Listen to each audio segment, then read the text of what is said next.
আলামিন পবিত্র কালামের আয়াতের ভিতরে দুনিয়ার মানব জাতিকে ওয়াজ করতেছেন। ডাক দিয়ে বলেন, ইন্নাল্লাযীনা আমানু ওয়া আমিলুস সালিহাত কানাত লাহুম জান্নাতুল ফিরদাউসি নুজুলা। যারা নাকি আমি আল্লাহর উপর ঈমান এনেছ এবং নেক আমল করেছ, ঈমান আনার পরে নেক আমল করে যদি পৃথিবী থেকে বিদায় হতে পারো, ঈমান অবস্থায় নেক আমল অবস্থায় যদি তুমি পৃথিবী থেকে বিদায় হয়ে যাও, আল্লাহর তৈরি জান্নাত তোমার জন্য ওয়াজিব হয়ে যাবে। অন্য একটা আয়াতের ভিতরে আমার আল্লাহ পবিত্র কালামের ভিতরে ঘোষণা করেন, ইন্নাল্লাযীনা ক্বালু রাব্বুনাল্লাহ সুম্মা ইসতাকামু তাতানাজ্জালু আলাইহিমুল মালায়েকা আল্লা তাখাফু ওয়া লা তাহজানু ওয়া আবশিরু বিল জান্নাহ। দুনিয়ার মানুষেরা রে, যারা নাকি এই কথা বলে আমার রব হলো আল্লাহ এবং এই কথার উপর ইস্তেকামত থাকে, অটল থাকে, অবিচল থাকে, আমি আল্লাহ রব্বুল আলামিনের রাস্তায় চেষ্টা মুজাহাদা করে আমি আল্লাহ রব্বুল আলামিন তাদেরকে জান্নাতের মেহমানদারি করব, এমন জান্নাতের মেহমানদারি করব, এমন জান্নাত দান করব যে জান্নাতের তলদেশ দিয়ে, যে জান্নাতের পাশ দিয়ে বিভিন্ন নহরগুলি প্রবাহিত রয়েছে। দুধের নহর রয়েছে, শরাবের নহর রয়েছে, মধুর নহর রয়েছে। এই সমস্ত নহরওয়ালা জান্নাত যদি পেতে চাও, এই সমস্ত নদীওয়ালা জান্নাত যদি পেতে চাও, এই সমস্ত নাজ নেয়ামতওয়ালা জান্নাতের মেহমান যদি হতে চাও, পূর্ব শর্ত হলো ঈমান আনতে হবে আর নেক আমল করতে হবে। যারা নাকি ঈমান আনবে এবং নেক আমল করবে তাদের কপালে আল্লাহ রাব্বুল আলামিন এই সমস্ত জান্নাত বরাদ্দ রেখেছেন। এখানে শেষ নয়, ঈমান আনার পর নেক আমল, নেক আমলের মধ্যে সর্বশ্রেষ্ঠ নেক আমল হলো নামাজ। বান্দার যদি নামাজ ঠিক হয়ে যায়, বোঝা যাবে অন্য আমলও ঠিক রয়েছে। আর নামাজ হলো এমন একটা আমল, আল্লাহর নবী বলেন কিয়ামতের দিন সর্বপ্রথম এই নামাজের হিসাব হবে। হাদিসের মধ্যে আসান ফরমান, আউয়ালু মা ইউহাসাবু বিহিল আবদু ইয়াউমাল কিয়ামাতিস সালাত। বান্দারে, কিয়ামতের দিন সর্বপ্রথম তোমার নামাজের হিসাব হবে। কিয়ামতের দিন যখন তোমার নামাজের হিসাব সঠিক বলিয়া গণ্য হবে, তখন এই আমল দ্বারা প্রমাণ হবে তোমার বাকি আমলও সঠিক। সুবহানাল্লাহ। ফেরেশতারা বলবে, তার যেহেতু নামাজের আমল সঠিক পাইলাম, বোঝা গেল অন্যান্য আমলও সঠিক, সুতরাং এই বান্দার আর হিসাবের প্রয়োজন নাই। আল্লাহ রাব্বুল আলামিন ওই বান্দাকে জান্নাতের মেহমান বানায় নিবেন। এই জান্নাত যদি পেতে চাও, পূর্ব শর্ত হলো ঈমান আনান আর নেক আমল করা। নেক আমলের মধ্যে হতে নামাজ সর্বশ্রেষ্ঠ আমল। এই জন্যই বান্দাকে প্রথম ভালোভাবে নামাজের পাবন্দি করতে হবে, বা জামাত 5 ওয়াক্ত নামাজ আদায় করতে হবে। বান্দা যদি সঠিকভাবে তার নামাজগুলো আদায় করে নেয়, তাহলে এই বান্দার নামাজগুলা ঠিক হয়ে গেল। নামাজগুলা যদি ঠিক হয়ে যায়, অন্য আমলগুলাও ঠিক হয়ে যাবে। এখানে শেষ নয়, আল্লাহ রাব্বুল আলামিন পবিত্র কালামের অন্য একটি আয়াতের ভিতরে ডাক দিয়া বলেন, উতলু মা উহিয়া ইলাইকা মিনাল কিতাব আকিমিস সালাহ ইন্নাস সালাতা তানহা আনিল ফাহশাই ওয়াল মুনকার ওয়ালাযিকরুল্লাহি আকবার ওয়াল্লাহু ইয়ালামু মা তাসনাউন। আল্লাহ রাব্বুল বলতেছেন, হে নবী, আপনার প্রতি যে কিতাব আমি অবতীর্ণ করেছি এই কিতাব আপনি তেলাওয়াত করুন আর নামাজ কায়েম করুন। নিশ্চয় নামাজ মানুষদেরকে অন্যায় অপরাধ কাজ থেকে বিরত রাখে। এই জন্যই যারা নাকি 40 দিন যাবত একাধারে জামাতে সহিত নামাজ আদায় করে আল্লাহ রাব্বুল আলামিনের কাছে যা চাইবে আল্লাহ রাব্বুল আলামিন ওই বান্দাকে তাই দান করিবে। এই কথা শোনার পরে এক যুবক একাধারে 40 দিন বা জামাত নামাজ আদায় করতেছে। এইভাবে 1 দিন 2 দিন 3 দিন 5 দিন 10 দিন 20 দিন 30 দিন একাধারে যখন 40 দিন জামাতে সহিত নামাজ আদায় করেছে, এমনকি এই বান্দা জামাতে সহিত নামাজ আদায় করার সময় সুন্নতও ছাড়ে নাই, নফলও ছাড়ে নাই, তাহাজ্জুদের নামাজও ছাড়ে নাই।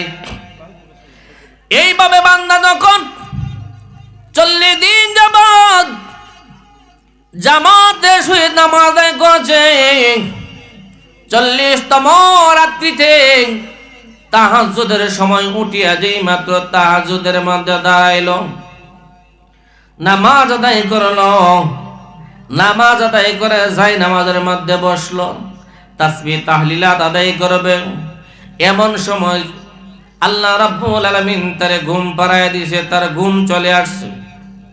এই যুবক কিতাবের মধ্যে নাম হলো তার আব্দুল্লাহ। এই যুবক যখন ঘুমায় গেল, ঘুমানোর পরে এই যুবক তাকায় দেখে জান্নাতুল ফেরদাউসে প্রবেশ করেছে। সুবহানাল্লাহ। এই যুবক যখন দেখে জান্নাতুল ফেরদাউসে প্রবেশ করেছে,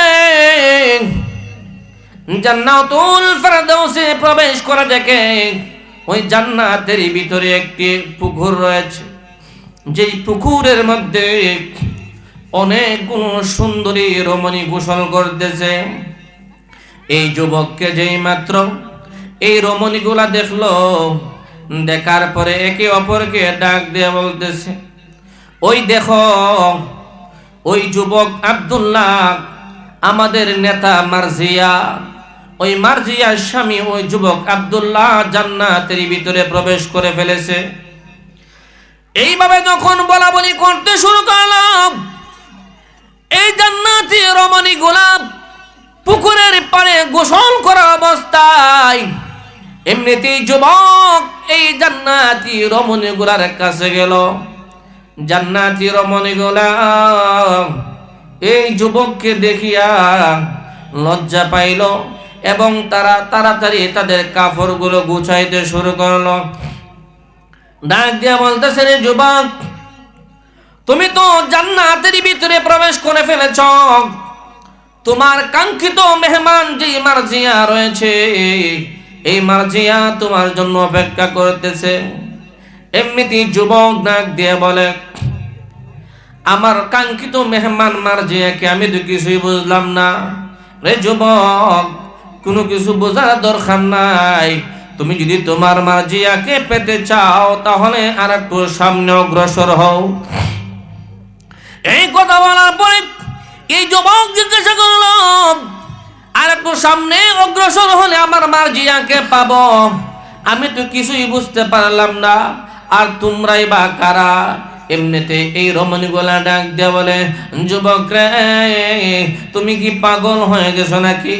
আমরা হলাম তোমার যেই জান্নাতের মার্জিয়া রয়েছে ওই মার্জিয়ার চাকর বাকর, তার বাড়িঘর পরিষ্কার করে, ফুলের বাগানগুলা পরিষ্কার করে। এমনিতেই যুবক মনে মনে ভাবে, এই বাড়ি পরিষ্কার করে নেওয়ালা, বাগান পরিষ্কার করে নেওয়ালা, ঝাড়ু দেওয়ালা রমণীগুলা যদি এত সুন্দর হয়, না জানি আমার মার্জিয়া কত সুন্দর হবে।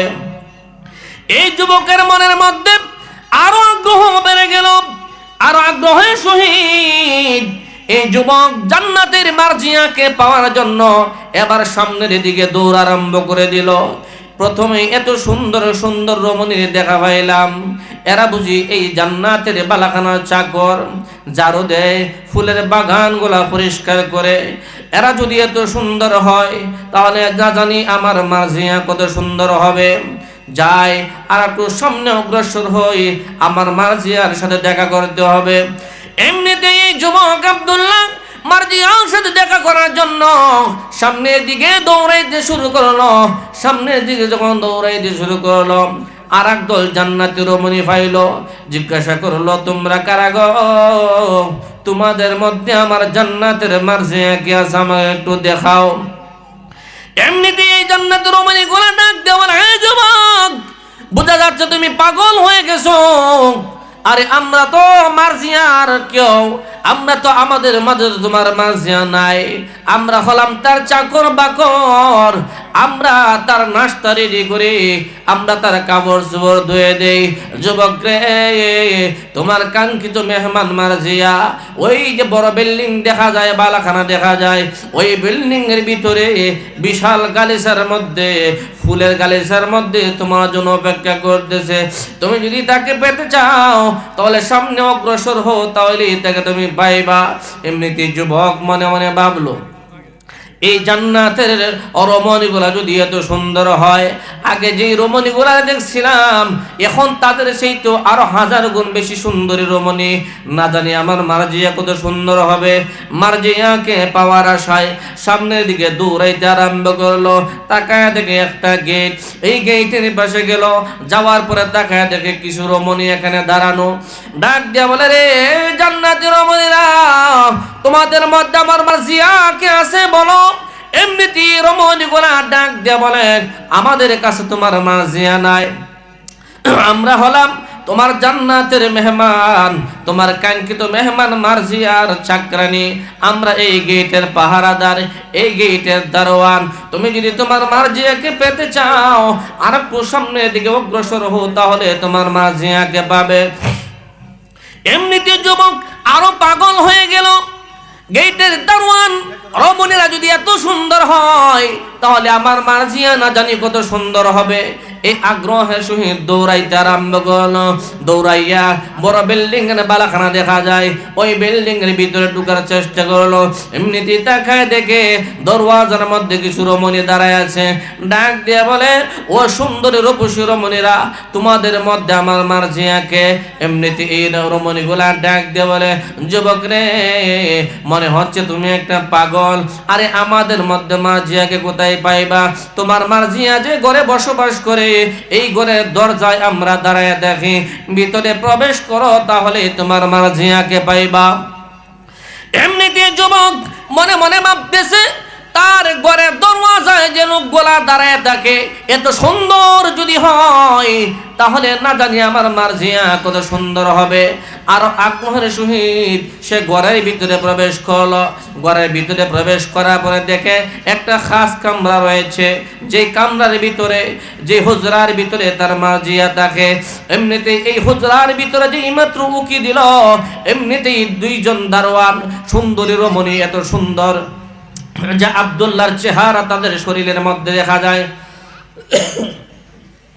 আব্দুল্লাহ যে মাত্র ঘরের ভিতরে প্রবেশ করতে চাইল, এমনিতেই এই সুন্দর 2 জন রমণী হাত দ্বারা এইভাবে আটকায় দিল। দাঁড়াও যুবক, পাগল হয়ে গেছো নাকি? ভিতরে প্রবেশের অনুমতি নাই। যুবক রে, ভিতরে যদি যাইতে চাও তাহলে আমরা অনুমতি নিয়ে আসি। এমনিতেই এই জান্নাতি রমণীগুলা দরজায় দাঁড়ায় ছিল। এই 2 জন রমণী, একজন হাত ধরে দাঁড়ায় আছে, ভিতরে প্রবেশ করতে দেয় না। আর একজন দৌড়াইয়া চলে গেছে জান্নাতের মার্জিয়ার কাছে, তাদের রানীর কাছে চলে গিয়েছে। বলতেছে, ওগো রানী, আপনার দুনিয়ার মেহমান আব্দুল্লাহ জান্নাতের ভিতরে প্রবেশ করে ফেলেছে। কোথায় আমার আব্দুল্লাহ প্রবেশ করেছে? বলে দরওয়াজার মধ্যে দাঁড়ায় আছে। যে দাঁড়াও, তাকে ভিতরে আসতে দিও না, তার জন্য আমি অনেক দিন যাবত রোজা রাখতেছি। এখন তার আসার সময় হয় নাই। যেই মাত্র মাগরিবের আযান হয়ে যাবে, আমার রোজার সময় শেষ হয়ে যাবে, তখন আমি ইফতার করব। আজান হওয়ার সঙ্গে সঙ্গে আমার কাঙ্ক্ষিত যুবক আব্দুল্লাহরে আমার কাছে নিয়ে আসবা, আমার ওই আব্দুল্লাহর সাথে আমি ইফতারি খাইব। কোন সুবহানাল্লাহ। এমনিতেই এই রানীগুলা, এই দরওয়াজার মেয়েগুলা আবার দৌড়াই আসতো দরওয়াজার কাছে, বলতেছে রে যুবক আব্দুল্লাহ, ভিতরে প্রবেশের সময় হয় নাই, আপনার রানী সারাদিন যাবত রোজা রাখতেছে, আপনার জন্য একটু অপেক্ষা করুন, মাগরিবের আজান হয়ে যাক, যে মাত্র আজান হয়ে যাবে ইফতারের সময় হবে, আপনার জন্য আঙ্গুর, ফুলাও, বেদানা, খুরমা, খেজুর, বিরিয়ানি নিয়ে অপেক্ষা করতেছে। যেই মাত্র মাগরিবের আজান হয়ে যাবে সঙ্গে সঙ্গে আপনাকে নিয়ে একসাথে ইফতারি করবে। সুবহানাল্লাহ। এমনিতে যুবক দেওয়ানা হয়ে যাচ্ছে, পাগল হয়ে যাচ্ছে। না না না, কিছুতেই মানা যায় না, আমার মার্জিয়ার সাথে আমাকে অবশ্যই দেখা করতে হবে। এমন তার দিলটা দেওয়ানা হয়ে গেছে মার্জিয়াকে দেখার জন্য। এমনিতেই এই যুবককে যখন ভিতরে প্রবেশ করতে দেয় না, এই যুবক তার মার্জিয়ার নাম নিয়ে একটা চিৎকার করে ডাক দিল। মার্জিয়া বলে যখন চিৎকার করে ডাক দিল, এই চিৎকার সঙ্গ দেওয়ার সঙ্গে সঙ্গে আব্দুল্লাহর ঘুম ভেঙে যায়। যেই মাত্র আব্দুল্লাহর ঘুম ভেঙে গেল, তাকায় দেখে সে জায়নামাজের বিছানায় শুয়ে আছে। জায়নামাজের বিছানায় শুয়ে আছে। এমনিতেই কানের মধ্যে আওয়াজ আসছে, আব্দুল্লাহ রে, তুই তো দিনের একজন অতন্দ্র প্রহরী, তুই এইদিকে জায়নামাজে শুয়ে আছিস, বেঈমান কাফেররা মুসলমানদের সাথে যুদ্ধ লেগে গেছে, আব্দুল্লাহ রে যা তোর বাড়ি হাতে নিয়ে যা, বেঈমান কাফেরদের সাথে গিয়া যুদ্ধের মধ্যে মোকাবেলা করো, বেঈমান কাফেরদের সাথে মোকাবেলা করো। এমনিতে আব্দুল্লাহ যুবক মনে ভাবলো, আমি একজন ইমানদার যুবক, নেক আমল করতেছি, এই মুহূর্তে বেঈমানরা মুসলমানদের সাথে যুদ্ধে লিপ্ত হয়ে গেছে, এখন যদি আমি বসে থাকি যাই নামাজে তাহলে হয় না। সঙ্গে সঙ্গে তরবারি হাতে নিয়ে বেঈমানদের সাথে যুদ্ধে লিপ্ত হয়ে গেছে এবং বেঈমানদের সাথে যুদ্ধ করে শাহাদাত বরণ করেছে। সুবহানাল্লাহ। শাহাদাত বরণ করার সঙ্গে সঙ্গে আল্লাহর তৈরি ফেরেশতারা আব্দুল্লাহ লাশকে জান্নাতের ভিতরে নিয়ে গেছে। জান্নাতের ভিতরে নিয়ে যাওয়ার পর যেমনিতেই মাগরিবের আজান হয়ে যাচ্ছে, মাগরিবের আজান হয়ে যাওয়ার সঙ্গে সঙ্গে আব্দুল্লাহ লাশকে ওই জান্নাতের ভিতরে জান্নাতের মার্জিয়ার কাছে নিয়ে পৌঁছে দিয়েছে। মার্জিয়ার কাছে পৌঁছে দেওয়ার পর ওই মার্জিয়া তার কাঙ্ক্ষিত মেহমান, তার জান্নাতের স্বামী ওই আব্দুল্লাহকে নিয়ে এসে ইফতারি করেছে। কোন সুবহানাল্লাহ।